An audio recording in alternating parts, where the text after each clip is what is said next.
Hello everyone, this is Richi Chaudhary.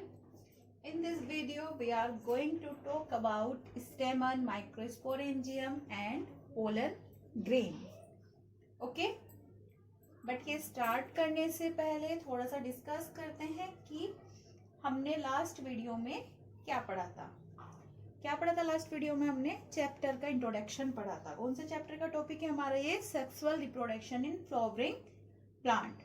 और उस पूरे चैप्टर में हमारे 3 इवेंट्स थे: pre fertilisation, structure and events, second fertilisation और थर्ड पोस्ट फर्टिलाइजेशन। मतलब ये मेन पार्ट्स थे हमारे चैप्टर के। तो आज हम स्टार्ट करेंगे stamen, microsporangium and pollen grain. Firstly pre fertilisation में हमारे आते हैं structure and events. Pre fertilisation में होता क्या है? Several structural and hormonal changes lead to formation and development of the floral primordium। कि जो हमारा फ्लावर है उसके अंदर उसकी स्ट्रक्चर में चेंजेस आने शुरू हो जाते हैं, उसके अंदर हार्मोन्स आ जाते हैं, यानी कि उसके अंदर सेक्सुअल हार्मोन्स बनने शुरू हो जाते हैं, जिसके कारण उसके अंदर मेल और फीमेल रिप्रोडक्टिव स्ट्रक्चर्स बनने शुरू हो जाते हैं और वो अलग अलग हो जाते हैं। सेकेंड इवेंट्स हमारा प्री फर्टिलाइजेशन में हो जाता है कि जो हमारे मेल रिप्रोडक्टिव और फीमेल रिप्रोडक्टिव ऑर्गन्स बने वो वेल डेवलप्ड हो जाएंगे और साथ ही साथ वो क्या करेंगे? Male and female gametes produce करना शुरू कर देंगे। Okay guys, now come to the topic. First, stamen. Stamen क्या होता है? स्टेमन हमारा मेल रिप्रोडक्टिव ऑर्गन है इन द प्लांट। और अब जो हमारा स्टेमन होता है वो 2 पार्ट कंसिस्ट करता है। First anther, second filament. Anther एक टर्मिनल बाइलोब्ड स्ट्रक्चर होती है। एंथर जो है वो एक टर्मिनल बाइलोब्ड स्ट्रक्चर होती है और फिलामेंट एक लॉन्ग एंड सिलेंडर स्ट्रक्चर होती है, जिसके कारण ही हमारा जो स्टेमन होता है वो हमारा फ्लावर से अटैच रहता है। तो वो थैलेमस से अटैच रहता है यहाँ पे या फिर पेटल में अटैच रहता है। ओके, अब बात आती है स्ट्रक्चर ऑफ एंथर। अगर हम एंथर की स्ट्रक्चर के बारे में बात करें तो एंथर हैज 2 लोब। एंथर में हमारे कितने लोब होते हैं? 2 लोब होते हैं, 1 lobe, second lobe. And each lobe consist of 2 theca. और एक लोब में हमारे 2 थीका होते हैं, 1 theca, second theca. Okay guys, Hence it is called diethecious। इसीलिए जो हमारा एंथर होता है प्लांट्स के अंदर उसे हम डाइथीशियस कहते हैं। अब जो हमारा ये एंथर होता है इसमें क्या होती है? 4 साइडेड होती है। 1 2 3 4 साइडेड होती है और इसीलिए जो हमारा एंथर होता है यहाँ पर ये कहलाता है टेट्रागोनल। इन 4 साइडेड को हम बोलते हैं टेट्रागोनल, जिनके अंदर हमारी 4 माइक्रोस्पोरेंजिया लोकेटेड होती हैं। इनके अंदर ये हमारी 4 माइक्रोस्पोरेंजिया होती है। Each lobe consist 2 microsporangia. एक लोब में हमारी 2 माइक्रोस्पोरेंजिया होती हैं। माइक्रोस्पोरेंजिया के अंदर हमारे डेवलप्ड होते हैं पोलन सैक। ये हमारे पोलन सैक है जो हमारे किसके अंदर डेवलप्ड होते हैं? माइक्रोस्पोरेंजिया के अंदर। उसके बाद ये पोलन सैक हमारे लॉन्गिट्यूडनली फैले हुए होते हैं और इनके अंदर हमारे होते हैं पोलन ग्रेन, जो हमारी क्या है? मेन मेल रिप्रोडक्टिव यूनिट है। यही हमारे क्या होते हैं? मेल गैमेट्स होते हैं। ओके, अब बात करते हैं माइक्रोस्पोरेंजियम, स्ट्रक्चर ऑफ माइक्रोस्पोरेंजियम। हमने पीछे भी एक मैच्योर एंथर देखा था, अब हमने उसका क्या करा है? ट्रांसफर सेक्शन करा है। तो जब हम एक मैच्योर एंथर का ट्रांसफर सेक्शन करते हैं तो माइक्रोस्पोरेंजियम की हमें स्ट्रक्चर क्लियर दिखाई देती है। और माइक्रोस्पोरेंजियम का भी अगर हम एक कोने का ट्रांसफर सेक्शन करें तो हम देख सकते हैं कि एक माइक्रोस्पोरेंजियम का इनलार्ज व्यू कैसा होगा और उसमें क्या क्या प्रेजेंट हमारा होता है। तो सबसे पहले तो जो हमारी माइक्रोस्पोरेंजियम होती है वो हमें सर्कुलर दिखाई देती है बाहर से। ठीक है, चाहे आप यहाँ पे देख लो या इसका एक इनलार्ज व्यू देख लो, ये हमें बाहर से कैसे दिखाई दे रही है? सर्कुलर फॉर्म में दिखाई दे रही है। अब जो हमारी माइक्रोस्पोरेंजियम माइक्रोस्पोरेंजियम होती है, it is surrounded by 4 walls. ये 4 वॉल से सराउंडेड रहती है।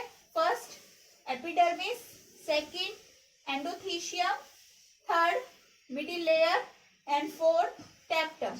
ये 4 लेयर इसमें पाई जाती हैं। इन चारों में से जो स्टार्टिंग की 3 होती है हमारी, एपिडर्मिस, एंडोथीशियम, मिडिल लेयर, इन तीनों का फंक्शन होता है protects and help in dehiscence of anther. ये एंथर की सुरक्षा करती है। और जब हमारा एंथर क्या होता है, पूरा का पूरा मैच्योर हो जाता है, पक जाता है अच्छी तरह से, तो वो फिर क्या होता है, फट जाता है, जिससे कि सारे पोलन ग्रेन बाहर आ सकें। तो उसमें जो हेल्प करती है, ये तीनों लेयर ही हमारी हेल्प करती हैं। ओके, तो बोल सकते हैं कि protects and help in dehiscence of anther. हमारी जो टेप्टम होती है, इसका सबसे इंपॉर्टेंट रोल होता है, सबसे मेन पार्ट होता है ये हमारा माइक्रोस्पोरेंजियम के अंदर।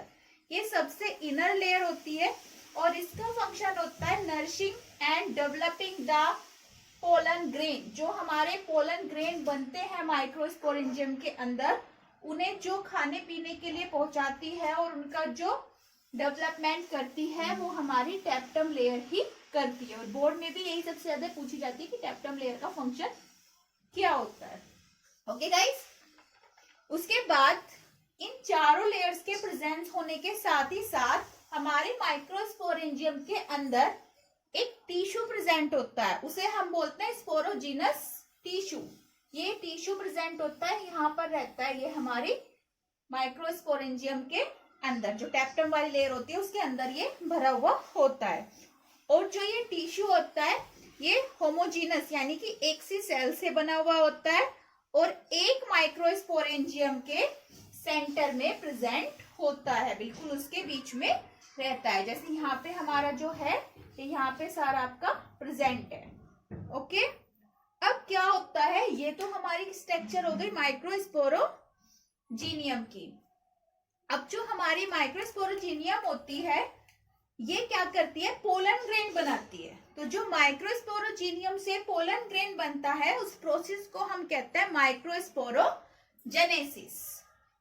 The process of formation of microspore or pollen grain from a pollen mother cell through meiosis is called microsporogenesis। उसे हम कहते हैं माइक्रोस्पोरोजेनेसिस। और जो ये माइक्रोस्पोरोजेनेसिस होता है, इसमें क्या होता है, जो हमारी स्पोरोजीनियस टिश्यू या हमारे माइक्रोस्पोर मदर सेल्स होती हैं, ये मियोटिकली डिवाइड हो जाती हैं छोटे छोटे माइक्रोस्पोर में। वो माइक्रोस्पोर फिर हमारे अरेंज्ड हो जाते हैं as a cluster of 4 cells, 4 cells की क्लस्टर्स की फॉर्म में। इस तरीके से हमारे वो अरेंज्ड हो जाते हैं ऐसे। और अब ये स्ट्रक्चर हमारी कहलाती है माइक्रोस्पोर टेट्राड, कि हमारा जो माइक्रोस्पोर है वो टेट्राड बन गया, यानी कि एक जो माइक्रोस्पोरेंजियम है उसके अंदर हमारे 4 माइक्रोस्पोर बन गए, 4 पोलन ग्रेन बन गए। When the anther mature and dehydrates the microspore dissociate। जो हमारी सेल्स है, जैसे ही उसमें एंथर मैच्योर्स होंगे और डिहाइड्रेट होंगे, तो जो हमारे माइक्रोस्पोर है वो डिसोसिएट हो जाते हैं, फॉर्म ईच अदर, एक दूसरे से अलग होने लगते हैं, and develop into pollen grains, और पोलन ग्रेन में चेंज हो जाते हैं। इसके साथ ही साथ फिर क्या होता है, thousands of pollen grain from inside the A microsporangium. एक माइक्रोस्पोरेंजियम के अंदर बहुत सारे पोलन ग्रेन्स होते हैं, जो क्या होते हैं, एंथर हमारा फट जाता है और वो सारे फिर बाहर रिलीज हो जाते हैं। इस तरीके से एंथर माइक्रोस्पोरेंजियम से बाहर आ जाते हैं, किसकी फॉर्म में, पोलन ग्रेन की फॉर्म में। तो मेन रिप्रोडक्टिव यूनिट हमारी कौन है, पोलन ग्रेन है। अब माइक्रोस्पोरोजेनेसिस के प्रोसेस के थ्रू हमारे पोलन ग्रेन रिलीज हो गए। ओके, तो अब बारी आती है structure of pollen grain. Pollen grain क्या है, pollen grain is the male gametophytes. जो हमारे पोलन ग्रेन है वो हमारे मेल गैमेटोफाइट होते हैं। Pollen grain are made of 2 layer.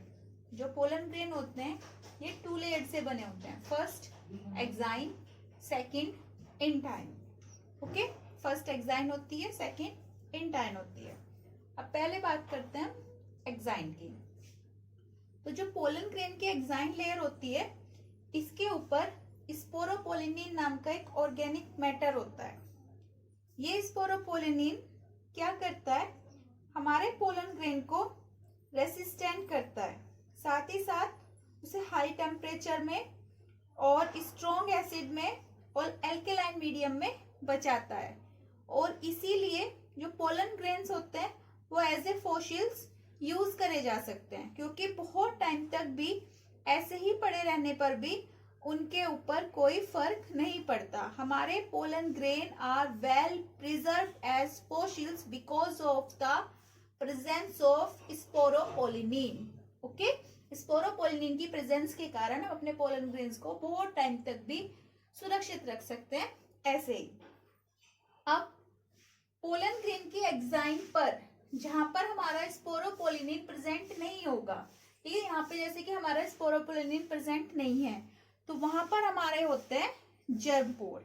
एक पोलन ग्रेन के अंदर एक या दो ही जर्म पोर होते हैं, और इस जर्म पोर का फंक्शन होता है, यहाँ से हमारी जर्म ट्यूब निकलती है फॉर द पोलिनेशन। ओके, यहाँ से पोलिनेशन के लिए हमारी क्या निकलेगी, जर्म ट्यूब। उसके बाद अब हमारी दूसरी आती है इंटाइन। इंटाइन हमारी क्या है, इंटाइन हमारी इनर लेयर होती है, और ये लेयर हमारी बहुत ज्यादा थिन और कॉन्टिन्यूअस लेयर होती है। इसमें कहीं कोई पोर नहीं होता और ये लगातार बनी हुई होती है, बहुत ज्यादा पतली होती है। हमारी जो इंटाइन होती है ये made of cellulose and pectin की बनी हुई होती है। सेल्यूलोज एंड पेक्टिन की ये बनी हुई होती है। और हमारी जो इंटाइन लेयर होती है, जैसे ही पोलन ग्रेन मैच्योर होता है, ये 2 सेल्स में डिवाइड हो जाती है, vegetative cell and generative cell. Vegetative cells हमारी लार्ज होती है, बिगर होती है, उसमें एब्यूडेंट फूड रिजर्व रहता है, लार्ज इनरेगुलर न्यूक्लियस, उसका एक लार्ज न्यूक्लियस होगा, and it responsible for the development of pollen grain. यही पोलन ग्रेन के डेवलपमेंट के लिए रिस्पॉन्सिबल होती है। दूसरी होती है हमारी जनरेटिव सेल। जनरेटिव सेल हमारी स्मॉल होती है, एंड इसका जो मेन फंक्शन होता है वो होता है हमारा involves in syngamy fuse with an egg. जो साइनगैमी करती है वो यही वाली सेल करती है, हमारी जनरेटिव सेल करती है। क्यों करती है भी आगे बताऊंगी। साथ ही साथ इसमें हमारा डेंस साइटोप्लाज्म होता है और एक छोटा सा न्यूक्लियस होता है, और ये जनरेटिव सेल्स हमारी वेजिटेटिव सेल्स में ही फ्लोटिंग करती रहती है। ओके गाइस, अब क्या होता है, मोस्टली हमारे जो होते हैं 80% प्लांट, उनमें तो हमारी इंटाइन के अंदर 2 ही सेल्स होती हैं, वेजिटेटिव सेल्स और जनरेटिव सेल्स। बट 70% एंजियोस्पर्म्स में पोलन ग्रेन्स जो होते हैं वो हमारे 2 शेल्ड स्टेज कहलाते हैं। इसीलिए जनरेटिव सेल्स के और वेजिटेटिव सेल्स के कारण वो कहलाता है हमारे 2 सेल शेड प्लांट। लेकिन कुछ में 40% में कहलाते हैं 3 शेल्ड शेड प्लांट। तो 3 सेल्ड में क्या होता है, जो हमारी जनरेटिव सेल होती है ये क्या करती है, माइटोटिकली डिवाइड हो जाती है, और जब ये माइटोटिकली डिवाइड हो जाती है तो ये 2 मेल गैमेट प्रोड्यूस्ड करती है before the releasing of pollen grain. Pollen grain के रिलीज होने से पहले ये 2 मेल गैमेट रिलीज करती है। तो 2 मेल गैमेट हो जाते हैं यहाँ से हमारे, और एक हमारी हो जाती है कौन सी, वेजिटेटिव सेल। इसलिए हमारी क्या कहलाती है, 3 सेल शेड स्टेज कहलाती है। क्वेश्चन आपका बहुत इंपॉर्टेंट है, बोर्ड में पूछा जाता है कि 3 सेल शेड स्टेज प्लांट में कब बनती है और 2 सेल शेड स्टेज कब बनती है। तो दोनों का डिफरेंस समझ में आया। ओके, ये थे हमारे पोलन ग्रेन की स्ट्रक्चर। इसके अलावा पोलन ग्रेन में हमारे और भी काफी कुछ होता है, जैसे कि जो पोलन ग्रेन्स होते हैं उनकी कुछ स्पीसीज क्या करती है, कोजेस एलर्जी। कुछ स्पीसीज के कारण एलर्जी हो जाती है जिसके कारण हमारे रेस्पिरेटरी सिस्टम में इन्फेक्शन आ जाता है, हमारी ब्रोंकाइज में प्रॉब्लम्स आ जाती है, या मे बी कुछ लोगों को पोलन ग्रेन से अस्थमा हो जाता है। ठीक है, जैसे कि इसका एक मेन एग्जांपल है कि पोलन ग्रेन्स जो होते हैं कुछ स्पीसीज के, वो आपका एक उसमें मेन है पार्थेनियम। पार्थेनियम हमारी एक ऐसी स्पीसीज है जो इंडिया में वीट के साथ आई थी और जिसके कारण बहुत सारे पीपल्स के अंदर रेस्पिरेटरी डिसऑर्डर्स हुए थे। पार्थेनियम को हम कैरेट ग्रास भी कहते हैं। इसके साथ ही साथ हमारे जो पोलन ग्रेन्स होते हैं ये न्यूट्रिएंट्स में रिच होते हैं, इनके अंदर बहुत सारा न्यूट्रिशन होता है और इसीलिए पोलन ग्रेन्स को एज ए पोलन टैबलेट्स और फूड सप्लीमेंट में यूज करा जाता है। ओके, उसके बाद नेक्स्ट पॉइंट हमारा जो पोलन ग्रेन्स के बारे में आता है वो होती है viability of the pollen grain. कि पोलन ग्रेन की जो क्षमता होती है रहने की एटमॉस्फेयर में विदाउट साइनगेमी, कि बिना साइनगेमी के, बिना पोलिनेशन के वो कितने टाइम तक रह सकता है, उसे हम कहते हैं viability of the pollen grain. तो हर पोलन ग्रेन की अलग अलग वायबिलिटी होती है। स्टिग्मा से जाने से पहले कोई पोलन ग्रेन हमारा 24 आवर्स तक रह सकता है और कुछ महीनों तक रह सकते हैं और कुछ ऐसे होते हैं कि वो सालों तक ऐसे ही हमारे पड़े रहते हैं। ओके, अब साथ ही साथ क्या होता है, हमारे जो पोलन ग्रेन्स होते हैं उनकी बहुत सारी स्पीसीज को हम स्टोर करके रख सकते हैं in liquid nitrogen. Liquid nitrogen के अंदर टेम्परेचर -196 डिग्री सेल्सियस पे पोलन बैंक के अंदर। ओके, तो हम क्या कर सकते हैं, क्वेश्चंस पूछा जाता है कि पोलन ग्रेन को हम कैसे पोलन बैंक में रख सकते हैं। तो पोलन ग्रेन को हम नाइट्रोजन लिक्विड्स में -196 डिग्री सेल्सियस पर प्रिजर्व करके रख सकते हैं। ओके गाइस, हमारा स्टेमन, microsporangium and pollen grain complete हो गया। अब नेक्स्ट टॉपिक में हम जो करेंगे वो करेंगे the pistil, megasporangium and embryo sac, यानी कि आज मेल पार्ट कंप्लीट हो गया। अब नेक्स्ट टॉपिक होगा फीमेल गैमेटोफाइट।